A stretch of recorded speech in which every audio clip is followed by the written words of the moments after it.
And so I'm just going to kick this off by getting Divya to introduce herself. So hello everyone, my name is Divya Srivastav. I'm actually a counseling psychologist. I've been in the field of mental health now for almost over a decade.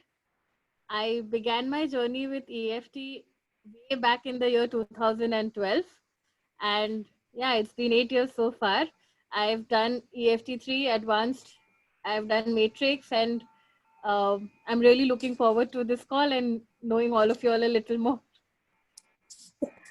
Wow, fabulous. And I'm going to hand it over to Meetu now. Will you introduce yourself to all of us? Sure. Hi, I'm Meetu Sehgal, and I'm a counseling psychologist, EFT practitioner, trainer, and my EFT journey started way back, I think, the same time as Divya's, 2012. And since then, I have been doing a lot, studying a lot, and working with people. And it has been a blessing to learn this, to be able to share this, to have met all the beautiful souls, and looking forward to learning more today. Beautiful. Thank you so much. And I can see we are joined by Larissa. Hi, Larissa. Yogesh, Mithul, Preeti, joined by Kavita. Beautiful. Well, welcome to everyone. Welcome on this call. So the reason I did this call is because I have so many of you that are practitioners in training.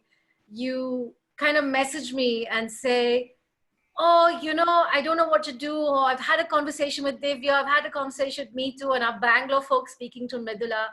And then I got on a call with Divya because I was like, Divya, can you share with me what is it that is people's questions and what is it that we need to address? And she shared with me a list of 13 questions. And then I spoke to Meetu and I bounced those questions off her. She's like, yeah, these are the ones, and add this one in as well. So I thought if we could all get on a call together, because my prayer is that there's a practitioner, an EFT practitioner in every household. It's the reason I do this work. That's the reason I teach this technique. And so if there's a way we can support you to submit your case study, and especially now during lockdown, is the perfect time to do it. And so I thought we would do this call. So I'm going to begin by asking Divya as well next the question. The question I'm going to ask her is when she completed her training, I don't know how long she took to submit. I know how long she took to submit her advanced practitioner. It was like within 3 months, or it was lightning speed. I don't know how she did it so fast. But I'd love for her to share with us, when she first completed training, what were the 3 success factors that made the difference from her finished training to submitting? And what are those 3 success factors she wants to share with all of you now? So I'm going to hand it over to Divya so she can share it with us. Okay, so I think I did EFT 1 and 2 in the month of September. And yeah, I became a practitioner by December that very year. So it was again, I think 2-3 months. In my days, to be fair, I think the number of case studies that had to be submitted was lesser than what all of you have to do. But even besides that, one thing that I think really helped me was the practice of writing down all the sessions that I'm taking, irrespective of whether it has to be documented as a case study or not. Because no matter what session I've done with a client, the habit of writing it down, I think that is something that really helped, because when I had to sit and put everything in order, already everything was there. I just needed to organize it and put it in a particular format. So I think that's one thing that definitely helped. Second, I just wanted to practice and get it out there. And when I started doing my case studies, I was not result oriented, that only the best ones need to go in, or what if I did it with a client and they did it for a headache, but it actually became from a 5, it increased to a 9. What do I do in that case? So I didn't matter. For me, it was like, I've learned it, I'm going to practice it, and whatever has been my experience, I'm just going to write that down. So, not being driven by the success story more than just, okay, I've completed it and this is what happened. So sharing the truth of the actual experience. I think that's another thing that really, really helped me. And the third was I was driven to do it because I already was a counseling psychologist and I wanted to build my own practice. And the sooner I was able to charge for the sessions, it would be helpful for me. So that was another personal goal that really drove me to finish it as soon as I could. And that those are the three things I would say really. Beautiful. It's really fabulous. Thank you so much. So, Meetu, I have a slightly different question for you. Okay. And the question for you is, you know, what if someone comes and says, "Oh, I just feel so stuck. Like, you know, it's like, I just want to get it perfect. And, you know, it's like, I just don't think I'm going to write it perfectly enough. And you know, it's like I get to write it, but I just don't get started. I just feel so stuck with it." What advice would you give to that person?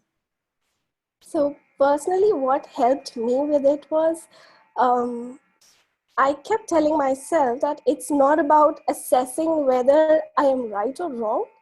It's about assessing myself whether, what I'm doing, is it making a difference? Is it having an effect? And what are the learning gaps that I have? So if I'm feeling stuck, that's what I tell myself. It's not about getting it right or wrong. It's about really knowing what works in that moment, because sometimes the wrong may work.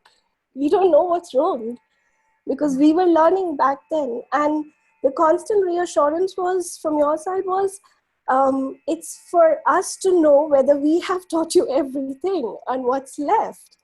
So that really helped, because if I kept thinking, am I doing the right thing? Am I doing the wrong thing? I would just get so stuck up in my own fear, I would just give it up. So the best thing I did was kept telling myself repeatedly, it's not about me, it's not about me, it's not about me. It's about the client and what I'm doing. And I don't have to get it right the first time. Beautiful. Thank you so much for sharing. It was really beautiful share. And Divya, what if someone was stuck because they had writer's paralysis, you know, and, you know, it's like, you know, they just have this fear. They're scared of being tested. And what if they fail? What would you suggest to them? I think it's great if that's coming up or that's showing up for them. I would recommend that they find a swap buddy or book a session and first work on that itself, because sometimes just that one session is all you need to, you know, overcome that. And I think somewhere submitting the case studies and all, it's a great thing because it's a massive trigger in a lot of ways, even for everyone, because some people it brings up stuff related to exams being evaluated. We've all had these memories from school. It just brings them all up, and I think that's great because it's just more stuff to do as a personal peace procedure or swap with a buddy and just get it over with. Thank you so much. Personal peace is the key to everything. What great advice from both of you. So I'm going to switch over to the screen right now because I mapped out some of the questions that you have been asking one-to-one. So I'm going to just put them on the screen and I'll just check that this is still recording. Yes, it is recording because the live has been coming in and out. So it's recording, so we'll get the record out afterwards. So one of the first questions people ask is, how do I write my case studies? Now, do either of you want to answer this? Divya or Meetu? I'll answer it first, then you can add in, okay? Because I'm going to answer the rule part of it, and then maybe you can share anything else that you know. I'm going to just pull up the website. I'm going to show everyone the website page. Okay, so the best way to answer this question is actually to go on the website, and I'll put the link on the Facebook Live link. This is the one for EFT Level 2 grads. And to actually go there and to scroll down, and there's a section here called Case Study Guidance Manual. And this is a very detailed manual. And I recommend before you write case study to actually read this inside out. And it has information of when you're preparing the case, you first begin with the background information. And the background information just a couple of sentences, it doesn't need to have a lot, then what the presenting problem is, again, it's like a summary. You know, my client came and this was the issue that they wanted to solve, or this was the area, the goal that they had. And you'll also get the words for the presenting problem from the intake form. I highly recommend using the intake form. I know it's at level 3, but I mandate the intake form for case studies. And my learnings though, are those practitioners who are really successful use the intake form at level 2 as well. So I cannot recommend it highly enough to you, because you have such a good idea about what the client actually wants. Now, assessment is your assessment, your impression of what the client came to present with. Again, it's just a couple of sentences. Now, the largest part of the case is actually the intervention section. And some of the case studies I've recently been reviewing, I noticed that this is the weakest part.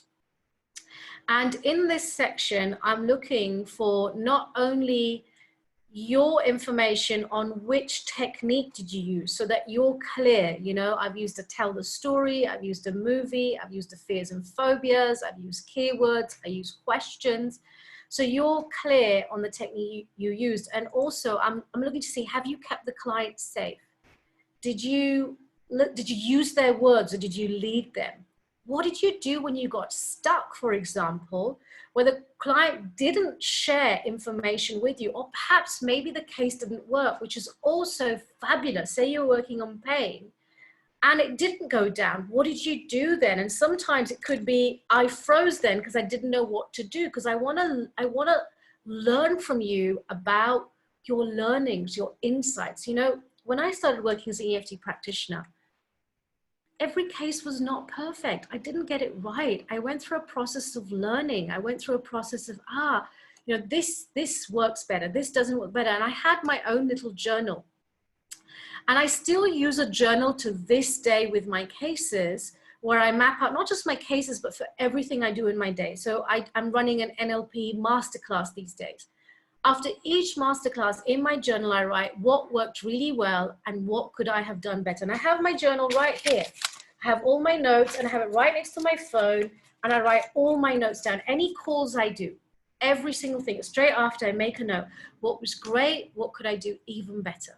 And similarly for my case studies, I would do that. What was great? What could I have done even better? Do I have any questions that I might want to ask on the group as a result of that particular case? Is there a different way I could have worked with it? Because I highly encourage people to post their questions in the group. Now, section 1.5 is about, I'm going to come back to the intervention section a little bit more detail in a moment.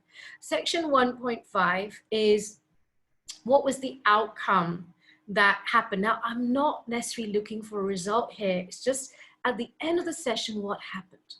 You know, the honest appraisal of how did the client feel. Now, for some of you, when I've read your cases, you're like, pain vanished, it finished, you know, which is brilliant. And then some cases are like, pain was still there, and that's okay, you know.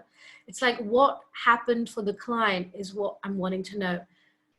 The post-session review is a really important part, because this is your reflections on what I did. And one of the things that might be really good is when you, so I get that some of you are so focused on your case study and being present with the client. When it comes to writing the case study, you forget what actually happened. And if you can keep maybe these set of questions with you somewhere, where as a sticky note in front or in your little journal, and you straight away just jot it down. How do I do? What could I have done even better?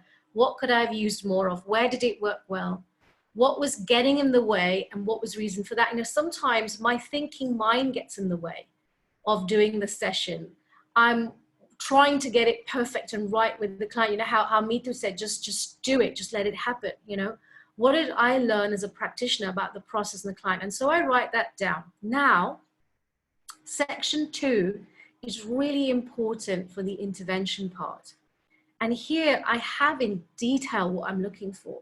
You know, I'm looking for the practitioner to identify the feelings, the memories, the beliefs, that there's an agreed goal and the desired outcome. You know, if the client, for example, is having an ab reaction, Do you explain to them, you know what, you're having an emotional reaction, it's okay, can I get your permission to tap under your eye collarbone, that you explained it to them before you touched them, that you knelt down, you touched their feet, you started grounding them. I want to know, as a practitioner, which technique you decided when. It's like, I asked them to do the movie, but they said there was nothing there. That's fine. So what did you do instead as a result? I want to know your thinking behind what's the reason you picked what you did. What phrases did you use? Have you established boundaries?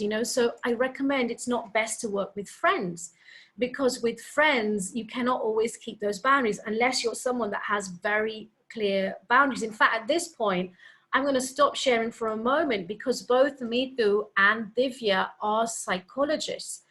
And I would love to learn from them what tips and techniques they would recommend for having really healthy boundaries as someone who's giving the session, and someone who's also giving the session, and also, someone who's giving the session. That's where I'll go. Yeah, Divya, what would you say for that? So I think maintaining boundaries. Sorry, I muted you by mistake. Yeah, go ahead. I did a mistake. Let me unmute you. You have to say that again. Yeah, go ahead. Now? Yeah, I can hear you. Yeah, boundaries. Yeah. Yeah, so I think boundaries are important to be established for any professional relationship that exists between the practitioner and the client. First of all, it gives client permission to completely be themselves, and it also gives you permission to be aware of what your role is in their process. So empathy is important, where you need to be able to understand what is it that they are going through.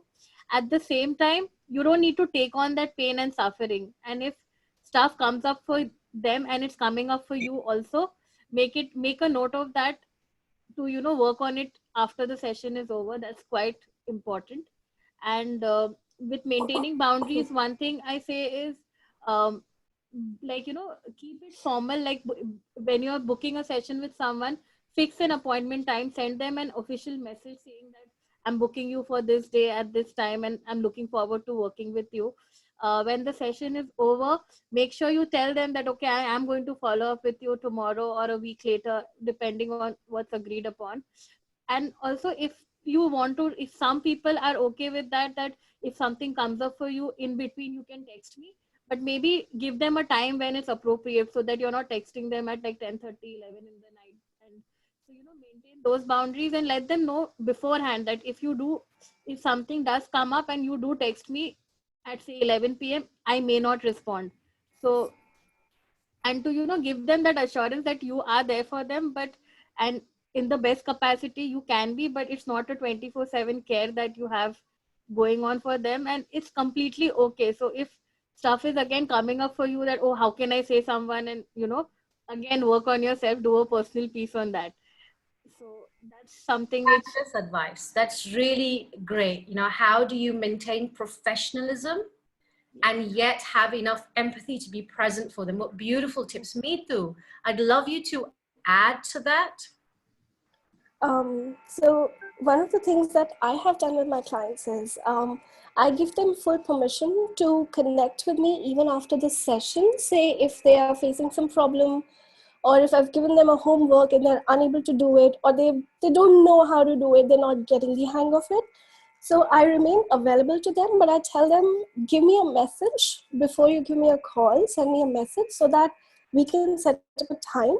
And it's okay if you want to speak to me outside the session. I'm happy to have a 10 minutes or a 15 minutes conversation. But if it goes beyond 15 minutes, let's set up another session instead of stretching on with it. Beautiful, beautiful set of boundaries and setting times. In fact, I was speaking to someone only recently, and they were saying how their client was messaging them at 10:30 at night. And so I shared with them, maybe you could pre-frame with your client and let them know the times you're available.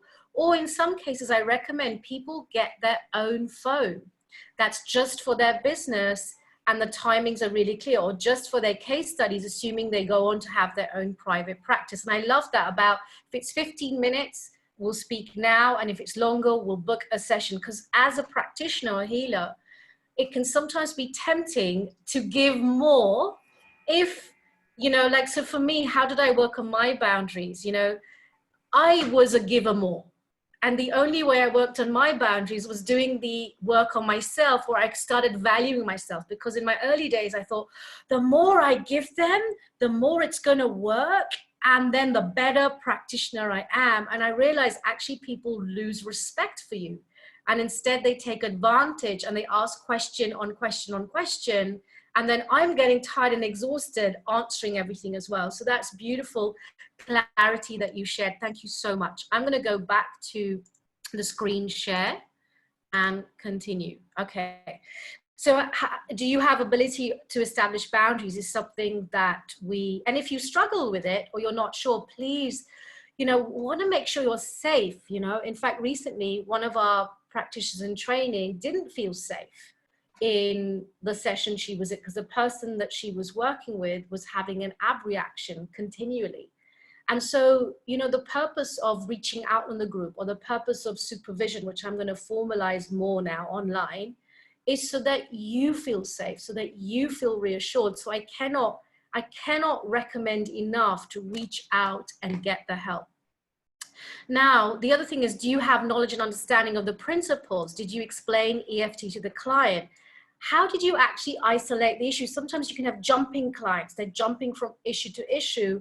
And how, you know, what kind of questioning did you use? Or what kind of method did you use to say, hey, there's lots of different things you want to work on here. Where would you like me to focus right now? Perhaps if psychological reversal was present, how did you neutralize it? What affirmations did you set up? What reminder phrases did you use? Where did you tap? Sometimes I can do the whole session just here because that's what the client wants. So I can do the whole session here, or I can do the whole session here. It doesn't matter. It doesn't mean you have to follow the whole sequence. But what I want to know is, you as a practitioner in training, do you know that? Are you aware of that? Okay. What were the setup phrases used? What were the reminder phrases used? The methods to address, you know, sometimes you can start a limiting belief, but it's going nowhere. So how did you shift track straight away and pick something else? Maybe the issue was resolved. Maybe it wasn't resolved. As Divya said, I'm not looking for resolution. I'm looking for honesty and transparency, and I'm looking to learn about your journey. There was partial resolution. What did you do? What were the testing methods did you use? Did you look at them? Did you calibrate? Did you get the number? Did you get them to tell the story? And whether there were any shifts or of an aspect or issue, were there shifts in thinking, like mental shifts? And what questions did you ask to reach a deeper level? Now, I want to touch on reframes for a bit, because sometimes when I read the case study, what I notice is the intervention part is like 1 or 2 sentences. Even though I have a headache, I love and accept myself. And then it straight away goes to, I'm okay, the pain is gone, it's okay. I'm not looking for a quick reframe. I'm looking for, you know, did you explore it? Did you explore it deeply? So I highly recommend you go through that section. And I want you to read section 2.2 because it's also in detail. I'm not going to go through it right now, but it's in detail on that document in terms of what are all the things that are being looked for.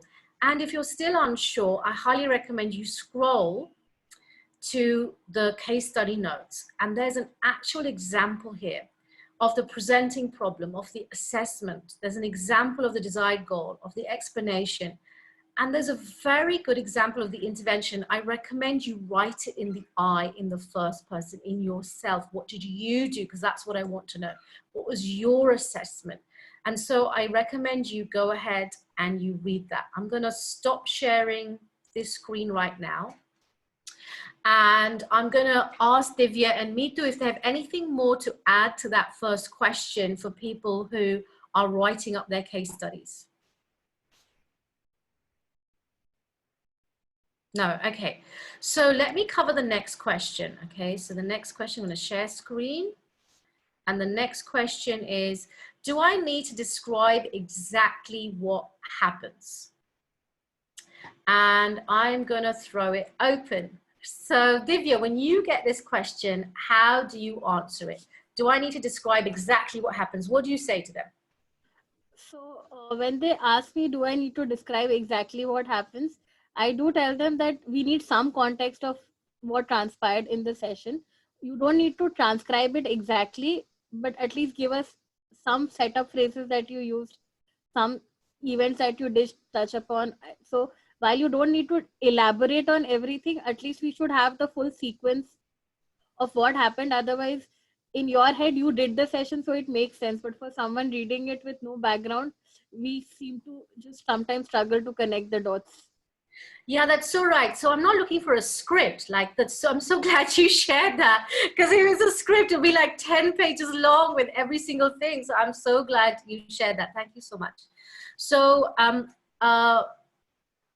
Mitu, do you think we've covered this next question? What if the session does not work? Can I still write it? Is there anything else you have to add to that, or do you think we've covered it? You want to unmute yourself. Yeah, I think we almost covered it. It's just that if it doesn't work, it's a great learning session. And also, I want to add this. Sometimes we feel the session did not work, but it may have worked for the client. Yes, absolutely. May have worked for the client. Absolutely. Okay, let's look at the next one. How many can be face-to-face versus online? I'll probably address this one. So we do recommend that it's some face-to-face and some online, not everything online, and everything can be face-to-face. Now we are in lockdown situation now. And so if you are going to do it online, I would recommend you definitely use a video and not to just make it by phone where you can physically see the person, because there's something else that happens when you can physically see the person. And if you're in the phase of submitting your case studies right now, I would accept them being online rather than face-to-face. And what I would say to you is what I would need your agreement when I award you is that once you get awarded is that you complete at least 2 case study sessions with someone face-to-face, so that I'm clear you have some experience of that. Now, if you've already completed something face-to-face, that's absolutely okay, because there's something different that happens face-to-face and something different that happens online. Meetu and Divya, what's your view on that? Online or face-to-face? What is it that you prefer in your private practice, and what tips would you give? I prefer mostly face-to-face because there's so much more information that comes in when you're doing a session while the person is present physically. It's not just the micro muscles or the facial expression. It's also a lot about the energy. Though you can read the energy online as well, but physically, face-to-face, it's just a different experience. Thank you. Anything to add to that, Divya? You okay? So when I do online sessions, all my online sessions are on video. I have never done sessions just on the phone. So I'm always seeing the client. And yes, there is of course a different energy when it's completely face to face versus the online medium. And just one word, I think we already cover it when we teach it to them. But if your client is someone who may be subject to labels like epilepsy, online may not be the best medium of working with them. You have to make sure that they are safe even if the session is happening online. So Right. there are extra precautions you need to take, which it would be great if you mention that while you're documenting your case study, if you choose to do that. Yeah. And in fact, if someone is working their case study, I might not recommend that they work with epilepsy as a label. So one of the things I would say at EFT level 1 and 2, I would say the kind of cases that is preferable for you to work on is those people who have stress or tension. Maybe they have physical pain. Maybe they have a past memory or traumatic event. Perhaps they want to work on confidence. I wouldn't recommend working on mental health labels at EFT 1 and 2 level. And if you do happen to work on an epilepsy case, you just have to be really clear with them up front that you're learning. And definitely epilepsy is a big no-no online if you haven't got the experience. And if you have got the experience and you happen to do it online, then please make sure that they have someone there that you have the phone number of, in case in your session they go into an epileptic fit, that you can immediately call that person up and say, can you please go into the room where the client is and give them the support they need immediately. Now, I was once live in class, and there was someone live in class who had an epileptic episode. And in that case, all we did was hold the index finger and was present for the client completely as they were going through their fit. Now, the thing is, at the stage that was at, like where I was in my learning, that I was very comfortable with anything happening. Now, if you're ever unsure, it's better to call for medical assistance. I did have the phone number of the ambulance ready should she have needed it. And yet we just stayed with her. We held the index finger. This was in a group setting. In fact, it was a supervision type setting in England. And we just kept holding the index finger, which is the fear finger. We just stayed with her. That's it. Stay with it, stay with it, stay with it. And then there came a time when it stopped for her. So just be really mindful that the kind of clients you're working with, that it's within your experience level and you feel comfortable. See, some of the psychologists that come on training, like Divya and Neetu, they already have experience with those kind of clients. So it's easier for them to take those on for case studies too. Does that make sense? Okay, so let's do the next one. What do I do if the issue changes? Can I still write? Neetu, do you want to address that? So it happens a lot of times that the issue changes as we are working, because we are peeling layers. So it's absolutely fine to write it, and also to write how the issue changed or how it shifted.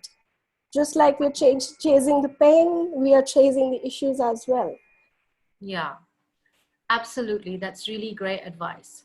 Now let's look at the next question that's on here. How many sessions in surrogate tapping?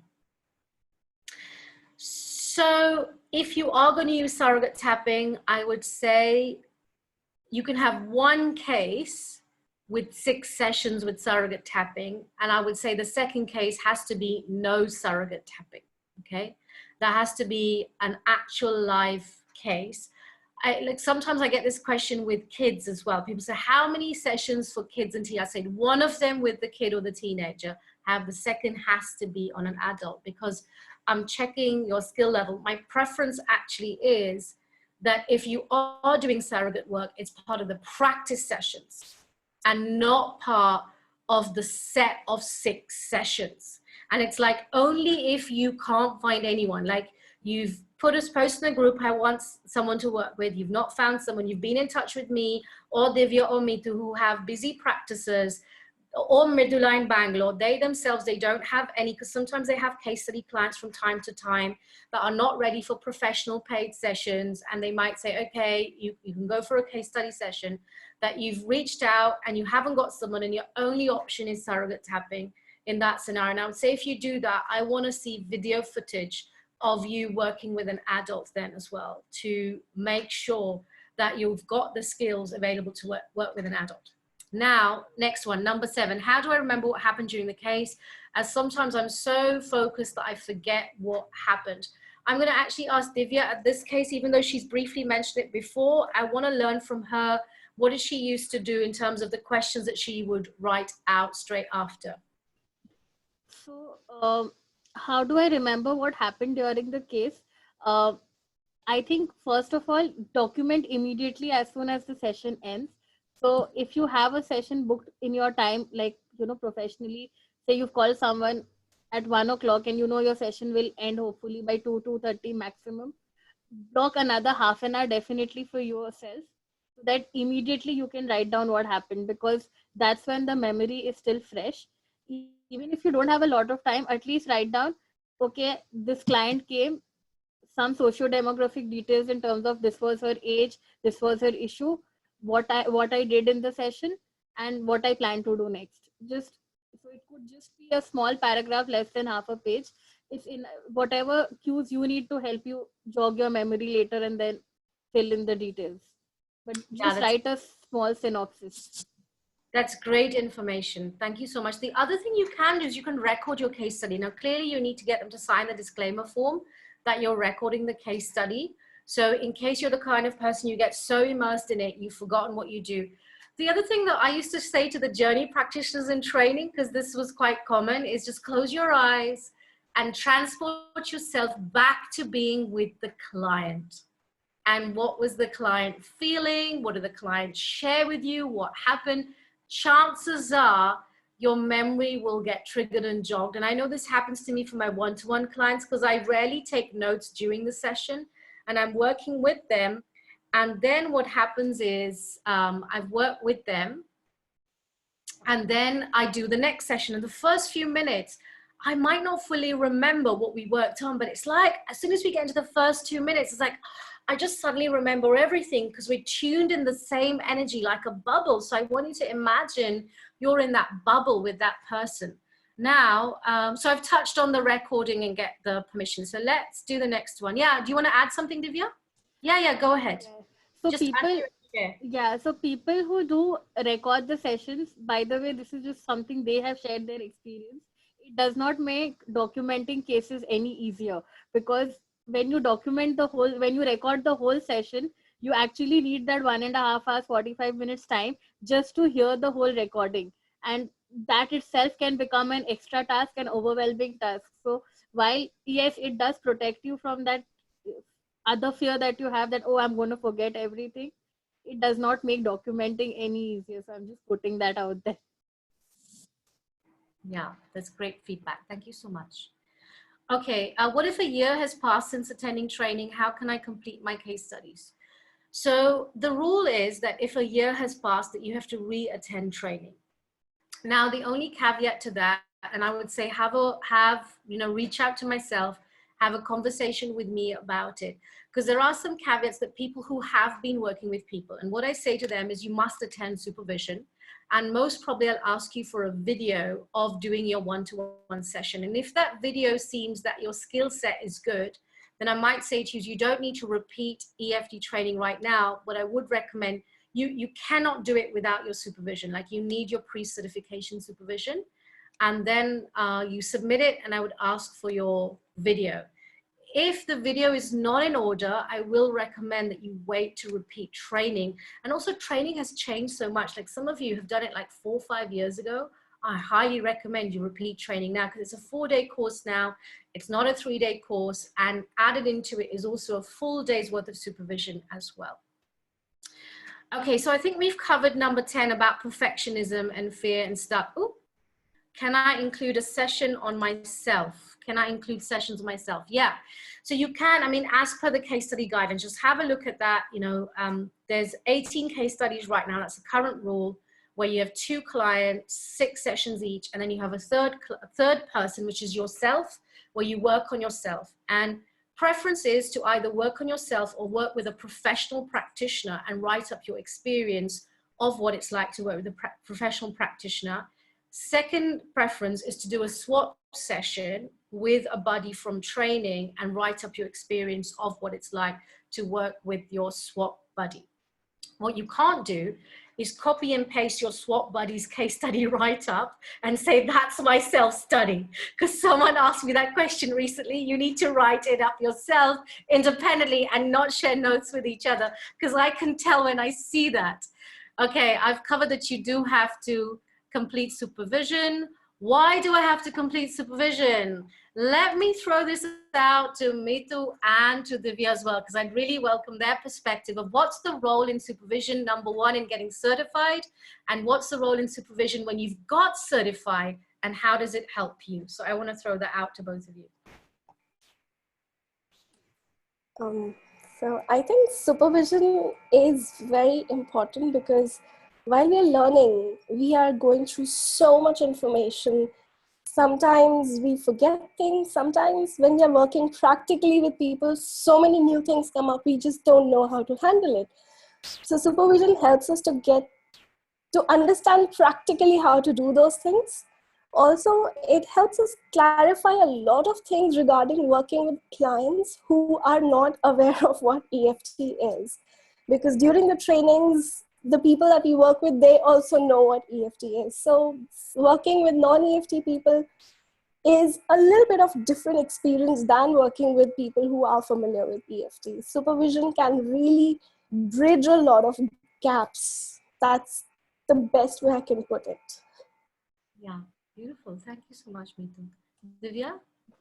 I think when you attend supervision or you come for supervision, it's a great way to return to the energies, uh, which, and like Meetu rightly said, when you're doing the workshop, it's quite overwhelming also to go through those 3 days, 4 days of training, and you're constantly in the energy and you're super pumped, and then you go outside and you start giving sessions, and then the experiences change. They are very different. So when you come for supervision, you not only get to share the kind of work you have been doing, you also get to see how others are using their skills, and connect with each other, learn from each other, and get a lot of your doubts clarified. Sometimes there are spontaneous processes that just may arise when you come for supervision, because that's what's coming up at the moment. So I think it's a great way of updating your skills, and staying updated with the freshest skills that's available. Yeah, that's it. Beautiful. Thank you so much for sharing. I myself have my own supervisor as well that I go to, just like a therapist needs therapy, a therapist needs supervision, and I'm a supervisor and I also need a supervisor too. Because there are things that change, sometimes I'll question myself, I'll doubt myself, or I'm not sure about a rule or regulation, or the rules change. In the lockdown, there's a whole set of new rules now that have come into place as an EFT trainer and how we can run online training. So let me just check what are some of our other questions. Okay. So I think it's question 14 now. I hope I've covered the rest. What if my client is completed 3 sessions? How do I complete the additional 3? If your client is complete in 3 sessions, that's fabulous, celebrate. And if they don't complete in 3 sessions, that's fabulous and celebrate. You still need a client that can do 6 sessions with you. So in the olden days, I used to say at this point, just find another client. I no longer do that. And the reason I no longer do that is the benefit of working with one client and seeing them through 6 sessions is something different versus having a client dip in and out. And so that's the reason why on the website link, which I'll post again, I have a sample WhatsApp message that you can send out to people, or email message that you can send out to people and say to them, I'm looking for case studies. These are the areas I'm working in, stress, pain, for example, and I'm looking for people who can commit to 6 sessions. So for those 2 people, you need to get the commitment for the 6 sessions. Now, if your client completes in 3, include them in the practice, not in the case study write-up. So I hope that answers the questions.